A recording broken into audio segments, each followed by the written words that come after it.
Morgan Moses with the knee, Tyron, they'll both be out for today. As much as body maintenance and vet stuff as it is a little bit of an injury there. Haason won't practice today. John Simpson, ABT. CJ still dealing with the neck. Solly with the knee won't practice. MC2 with his back.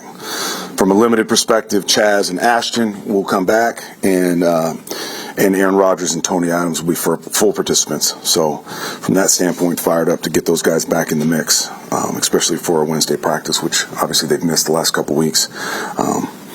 Excited about this opportunity in Arizona, like a really good opponent that's playing really good football right now, and it's going to be a great test on all three sides of the ball for us. So we're excited about it. Where are you at guard? We'll see. There's going to be a lot of different variables. We'll see the health of obviously Haason and ABT and Simpson. We'll see how that goes. Fortunately, Olu went in there amazingly enough. The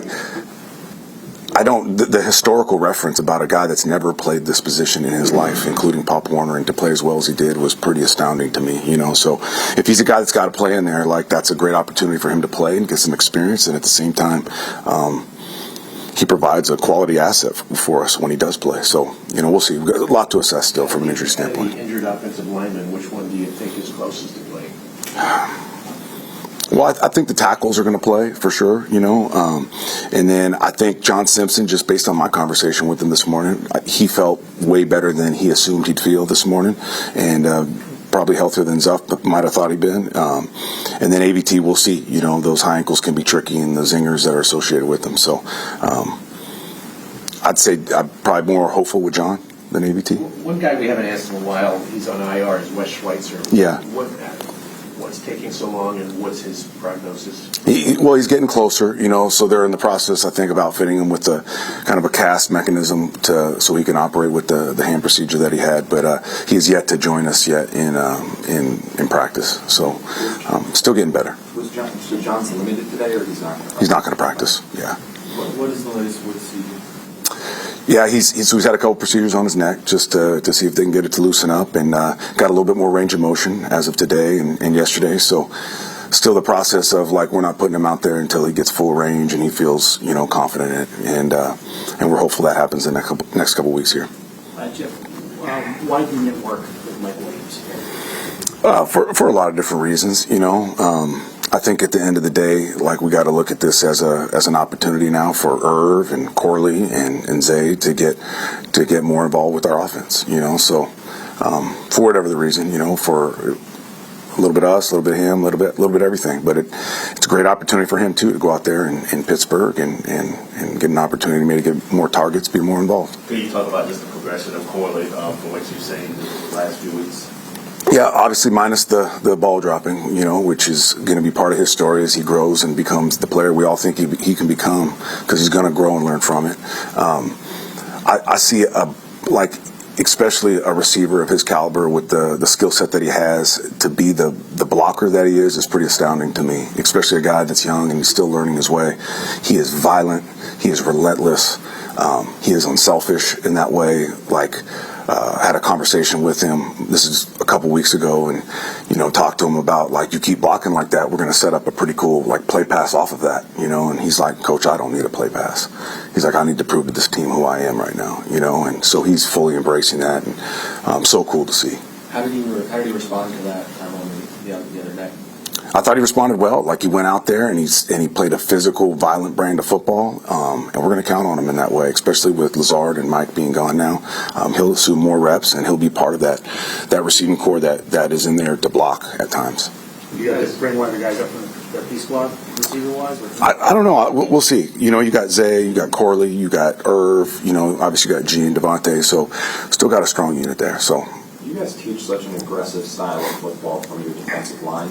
How much of a challenge does that make then playing a running quarterback like Kyler whenever it's trying to go up and get the guy that kind of creates running lanes for him? Yeah, for sure. There is a balance to that. That's hard at times, because especially when you're rushing a guy like him, you want to rush aggressively. I think sometimes when you get into this mode of cage rushing or just keeping them in the pocket and not pressing the pocket, not trying to win, that sounds good.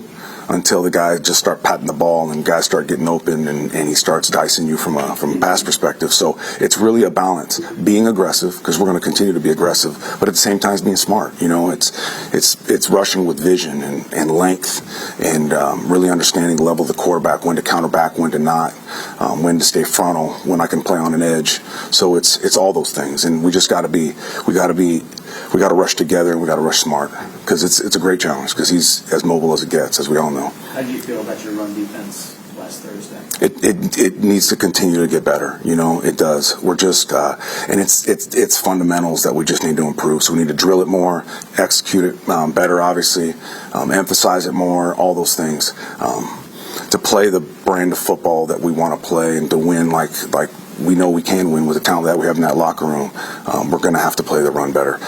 There's an element of style to me that, like, great defenses are violent, they're physical, they play the run well. So we need to play it better for that. And two, we need to give our offense more opportunities. When we don't stop the run well, we're limiting time of possession for them. And I believe with the weapons we have on offense, the more ops they get, the more points they're going to score. So we just got to give them the ball more often. What's the sense of urgency with the trying to stop the run, especially considering the way the Cardinals team is kind of made up? That's where it's a great opportunity. Like, that is where they're hanging their hat right now. Arizona's going to run the ball, and then they're going to run the ball again. And they don't care if you stop it; they're going to run it again. And it's been the strength of that team, in my opinion, right now. Their willingness to just keep running it regardless of the outcome. So. What better week to prove who we are defensively than to go up against an opponent like this that is leaning on the run as hard as they are and is running the ball as effectively as they are. What do you thought of Reddick and where do you see him going now that he's been here and he's spent some time with him?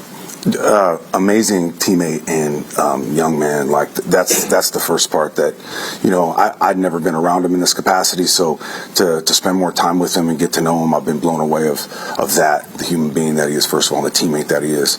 And then secondly, like you saw, I felt last week like he's getting more and more in not only in football shape, but more and more familiar with what we do defensively from a schematic standpoint. I thought he corrected some of his wrongs from the Patriots game. He was cutting it tight at the top of his rushes, and the sack that he had is as good as it gets. Understanding not only the pressure that we're bringing internal pressure, that he had to cut it tight and he couldn't create a big gap escape, but just the efficiency and the timing of his feet and his hands was pretty special. So it's a game that he can build off of for sure. Are you surprised in any way with Will McDonald's level of production this year? I would say, like, coming out, we were so excited about him because of all that we had saw from an athletic standpoint and a production standpoint too. And you remember at Iowa State, he didn't play on the edge a lot. He played as an internal guy, which is still mind blowing. For as slight as he was, especially in college. So we were banking on the athleticism. But until you see it, it's hard to believe it'll happen. And then last year he had the typical rookie moments of just learning this game and getting familiar with his process and learning how to be a pro. And then I thought this offseason there was just so much growth as far as his process, his understanding of the game. The stuff he was doing outside this building just went to another place. He got a chef, and he really learned about sleep and rest and recovery and regen and all that stuff. So from that standpoint, after what I saw this offseason, like, it's never, you can't just assume it's going to happen, but I knew he was going to have success this year.